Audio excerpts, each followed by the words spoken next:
Dapat na ba talagang tanggalin o mawala ng mga membro ng gabinete at mga sensitibong posisyon sa pamahalaan ni Pangulong Marcos Jr.?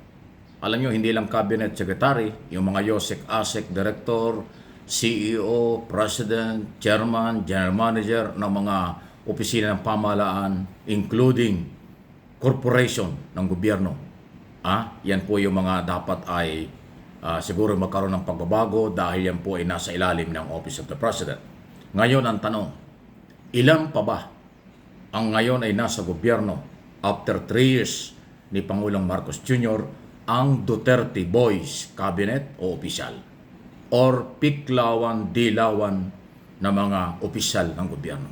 Kasi until now, meron pa rin po. Meron pa rin nga pong identify sa Gloria Macapagal Arroyo. Yan po yung mga naghahawak ng mga sensitibong posisyon. Hindi naman talaga 100% ng nasa pamahalaan ay mga Marcos or mga loyalista ni Pangulong Marcos, mga totoong sumusuporta kay Pangulong Marcos. Meron dyan nakaduda-duda ang loyalty, katapatan at ang kanilang sinseridad sa paglilingkod sa bayan at loyalty kay Pangulong Marcos. Yung mga Duterte Boys, paano yun? Ayaw na natin pangalanan. Yung piklawan-dilawan, mas okay pa dahil wala naman personal na agenda yung mga yan, kung hindi tumulong lang.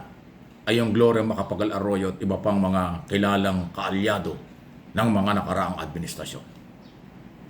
Palagay ko dapat palitan. At maglagay si Pangulo ng galing sa pribadong sektor na hindi politiko. Kung politiko man, light lang. Kasi ang mga politiko na ilalagay sa gabinete at ibang sensitibong posisyon at may plano sa next election, gagamitin lang ang kanilang posisyon, koneksyon at posible pa yung pera ng bayan. Magagamit sa personal. Kasi inuulit ko, nung araw ko pa sinasabi na ang politika ay personal interest yan ng kahit na sino. Hindi dapat magamit ang resources, manpower at kapangyarihan sa gobyerno. Kaya sana ang italaga ng Pangulo doon sa matatanggal, papalitan ay hindi politician at sana ay mas magagaling na galing sa pribadong sektor. Hindi tayo pwedeng magdikta, mag-utos sa Pangulo. Ang atin dito hanggang apila lang at paliwanag sa kung ano ang maganda, good for business, maganda para sa majority ng Pilipino, especially sa lehitimo mga Marcos loyalists, Marcos supporters na talagang patuloy ang pagsuporta sa administrasyon.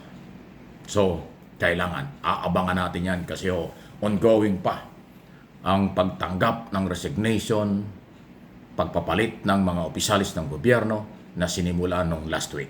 Kaya aabangan natin yan. Okay? Samantala, Congressman-elect Chel Jokno, na ngayon ay member na ng prosecutor sa impeachment trial, number 1 nominee ng Akbayan Party List na nangungunang party list organization nanalo ng 3 kongresista. Veteranong abogado, si Jokno. Okay? Ang tanong, bakit ginamit ang kanyang pangalan? Sa di umano'y tumanggap ng confidential fund ng Office of the Vice President at Department of Education. Wow! At dahil dyan, wala naman tayong nabalita ang Chel Jokno. Isa naman ang Chel Jokno. Si Attorney Jokno, si Congressman Jokno lang yan. Kaya dahil dyan, ito na rin ang pagkakataon ni Congressman Jokno bilang prosecutor na kanyang tanungin sa impeachment trial kay Sara Duterte at mga opisyalis ng Office of the Vice President, Department of Education, bakit ginamit ang kanyang pangalan na hindi naman totoo na siya'y nakinabang dyan. Ang malaking pagkakamali ng grupo ni Vice President, hindi nila akalain na magiging congressman at prosecutor si Jokno. Kung totoong ginamit nila, kasi dun sa acknowledgement receipt, lumalabas na may pangalang Chel Jokno at Marian Rivera na tinalakay ko na artista. Pareho silang nagamit ang pangalan. Kung kapangalan ito hindi, pero dapat liwanagin ng Office of the Vice President. Bakit nila ginamit yan? Wala na silang maisip na pangalan kung sinong gagamitin para lang ma-justify na nagamit ang o kailangan na i-release yung pondo. Ngayon po yung naging prosecutor. Di ba? Sabi ng iba, karma daw yun. nagbintang tapos ngayon ay magiging prosecutor, ay yari. Kasi hindi papayag si Jokno na palampasin yan. Ngayon ay prosecutor, congressman, aba, hindi pwede. Bakit ginamit ang kanyang pangalan? Kung sino sa Office of the Vice President ang nakaisip na gamitin ang pangalan ni Marian Rivera at Chel Jokno, ay yan ang malaking pagkakamali. Kasi kasama sa article of impeachment ang confidential fund. Bakit yung abogado, ngayon naging congressman, idinamay nyo?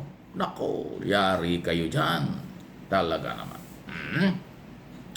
Samantala, balikan natin sandali itong resignation na pinag-uusapan naman. Resignation o conviction?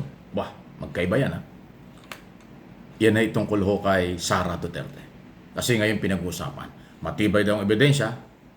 Pag conviction, talagang total ban na siya. Hindi na siya pwedeng pumasok sa kahit na anong public office from local to national. Yun po ang kaparusahan ng conviction sa impeachment trial. Di ba? Ngayon, pag sabi naman resignation, aba, ibig sabihin magre-resign siya as Vice President. Pero, hindi siya ban sa mga darating na eleksyon kasi nag-resign siya. Pero ngayon, ang tanong ito, may epekto pa ba ngayong magta-trial na ang resignation? Yan ang isa sa mga legal issue yan. Marami nagsasabing abogado na kahit siya mag-resign, tuloy ang impeachment. Wow. Ibig sabihin, kahit siya mag-resign, tuloy ang trial, pagka-conviction, convict siya. Kung siya naman ay mag-resign, umalis sa Vice President, hindi nangangahulugan na pag nag-resign ka, tapos conviction ang desisyon ng senador, judges, makakabalik ka pa rin sa pumasok sa politika. Iyan ho yung isang technical at legal na usapin. Kung ito'y ginawa siguro before or noong bago pa lang ang impeachment, nung pa lang sa Kongreso, meron ng impeachment na pinag-usapan, nag-resign si Sara, naisalba siguro yung kanyang ambisyon na maghawak na anumang posisyon sa next election. Pero ngayong magta-trial na, nasa Senado ng ang article of impeachment, tapos halimbawa magre-resign para maisalba yung siya'y makonvict at maiban sa lahat ng public office, ay hindi ho yan magiging ganong kadali. Kasi nga ang sinasabi ngayon ng mga eksperto, kahit mag-resign, tuloy ang trial. Pagka acquittal, alam problema. Pwede siyang tumakbo sa kahit anong opisina pagdating ng 2028. Pero kung conviction, ang hatol, aba, ban na yan. Mababaliwala yung resignation. Aba, matinding kaabang-abang ito. Kaya sabi nyo, before, during, and after ng impeachment, conforme sa kung anong gagawin ni Sara Duterte, magpapatuloy ang controversial. Magpapatuloy ang mga balita sa kanya. Magpapatuloy ang legal, technical, at political na issue sa mga Duterte. Kasi ho, batas ang pag-uusapan at maraming eksperto pagdating dyan. Tayo naman bilang tulay ng mga impormasyon, lagi lang tayong sasabay at ipapaliwanag sa abot ng aking kakayanan ang mga nangyayari.